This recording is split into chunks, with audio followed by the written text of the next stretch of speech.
Olha o que ele que ajuda a formular o discurso da campanha, escreveu.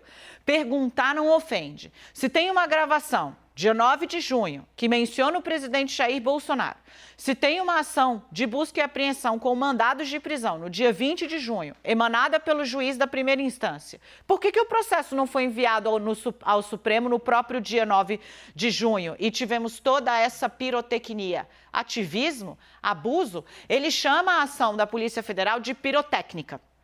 Detalhe, está expresso na decisão que pede o mandado de busca e apreensão e a prisão de Milton Ribeiro, que era para tudo ser feito com a maior discrição possível. E a gente não teve. Pirotecnia, a gente não teve a PF saindo das casas das pessoas com as sirenes rodando e fazendo batida e chegando acelerando e a imprensa acompanhando tudo. Vamos falar de pirotecnia rapidinho, só para a gente colocar as coisas nas balizas certas. Estou dizendo que não teve? Não. Estou dizendo só que é para a gente lembrar um pouquinho. O ex-presidente Michel Temer foi preso no meio da rua. O ministro dele, Moreira Franco, foi preso no meio da rua, saindo do aeroporto, no meio da rua, com um fuzil. O Michel Temer já tem hoje, sei lá, 79, 80 anos, na época não estava muito longe disso.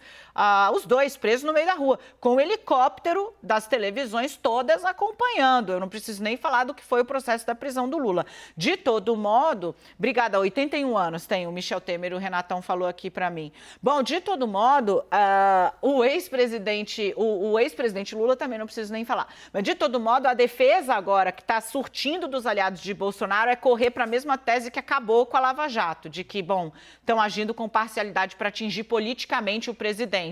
Quem quer começar? Renata Agostini. Ninguém falou Muito nada, ela bem. vai. Pois é, eu fui ser gentil aqui, mas vamos lá, então. Gente, a linha que Fábio Weingarten dá é uma linha que já vinha sendo perseguida, Leandro lembrou agora, a gente viu mais cedo pelo senador Flávio Bolsonaro, numa postagem também.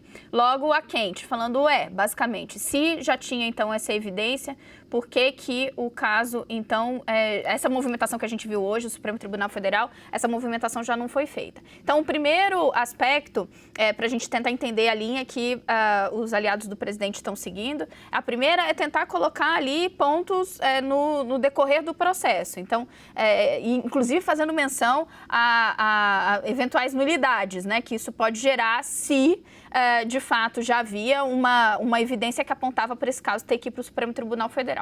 O segundo aspecto, então, a gente vê, olhando, de um lado eles estão mirando um aspecto técnico, de outro, uma polida política, que é qual? Então, existe uma agenda por trás dessa inação inicial, é o que Fábio Weingarten está tentando dizer aqui. Ativismo, abuso, o que está por trás?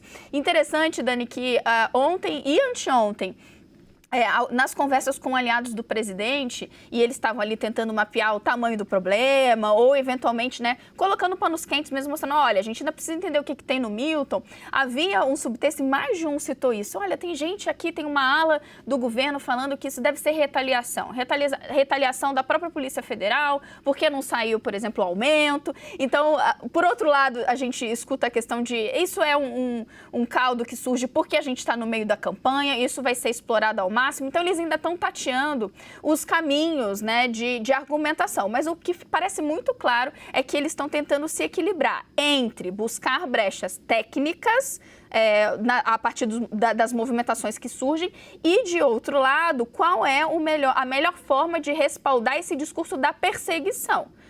Então, é algo que não deveria acontecer. E essa perseguição está sendo motivada pelo quê? É algo da corporação? É algo da eleição? Né? Ainda estão buscando um caminho, né, nesse sentido. Gente, é importante vocês entenderem a amplitude dessa pressão que vai vir. A Renata daqui a pouco detalha mais como os aliados estão vendo a possibilidade de uma CPI. Aliados do presidente Jair Bolsonaro têm um trabalho para tentar demover aí a instalação dessa CPI. Rodrigo Pacheco vai amanhecer na segunda-feira com a cabeça deste tamanho, pressionado pelos dois lados. Mas não é só isso. Por exemplo, Milton Ribeiro diz que o presidente ligou para ele no dia 9, que Bolsonaro estava indo para os Estados Unidos. Fato, Bolsonaro estava indo para os Estados Unidos para a Cúpula das Américas. Quem acompanhou, quem estava na comitiva do presidente Jair Bolsonaro?